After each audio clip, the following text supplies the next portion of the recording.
তারেক রহমান সাহেব সহ অন্যান্য সকল আসামিদেরকে বেকসুর খালাস করেছে। তাদেরকে সাজা দেওয়া হয়েছে, এমনকি মৃত্যুদণ্ড দেওয়া হয়েছে। এই মৃত্যুদণ্ড টিকতে পারে না। সেখানে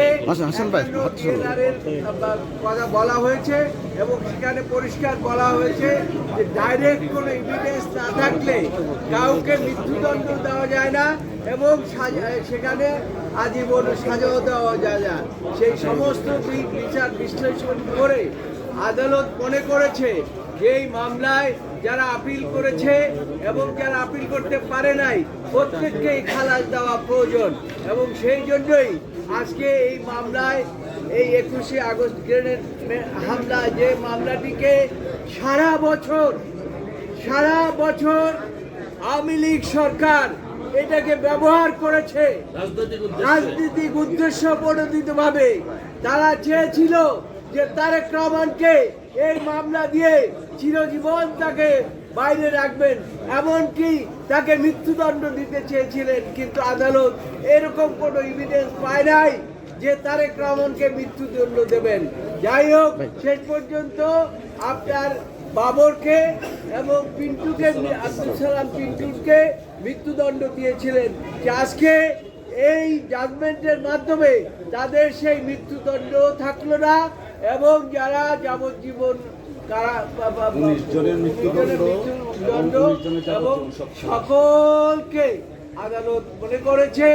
আদালত বলেছে যে আমি এভিডেন্স গুলো সব পর্যালোচনা করেছি, আমি এখানে উল্লেখ করলাম না, কিন্তু এগুলো জাজমেন্টের মধ্যে আপনারা পাবেন এবং সমস্ত কিছু বিচার বিশ্লেষণ করে আজকে সকলকে বেকসুর খালাস দিয়েছে।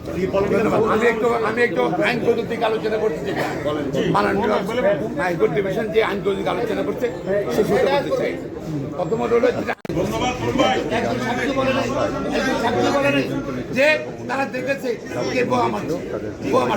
এবং সবকিছু বিবেচনা করে কেস অফ নো এভিডেন্স কোনো সাক্ষ্য প্রমাণ আইনগত হবে নেওয়া হয় নাই, তার পরিপ্রেক্ষিতে আদালত সকল আসামিকে যারা আপিল করে নাই তারেক রহমান সহ তাদেরকে খেলায় দিয়েছে।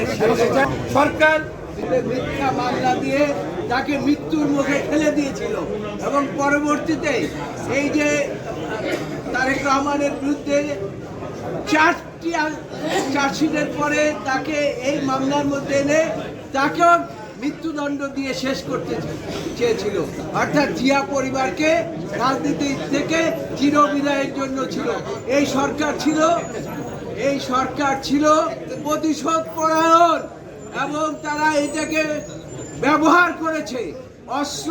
এই যে 21শে আগস্ট গ্রেনেড হামলাটাকে তারা অস্ত্র হিসাবে ব্যবহার করে জিয়া পরিবারকে ধ্বংস করার তাদের হীনচক্র।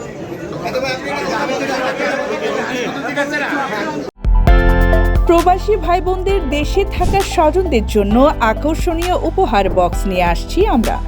সাশ্রয়ী মূল্যে প্রিমিয়াম কোয়ালিটির পণ্য পৌঁছে দিব আপনার প্রিয়জনের হাতে। আপনার ভালোবাসার প্রকাশ হোক প্রবাসী শপের মাধ্যমে। বিজয় দিবস ও প্রবাসী দিবসের মাস ডিসেম্বরে যাত্রা শুরু করছি আমরা। যোগাযোগ করুন স্ক্রিনে দেওয়া নম্বরে।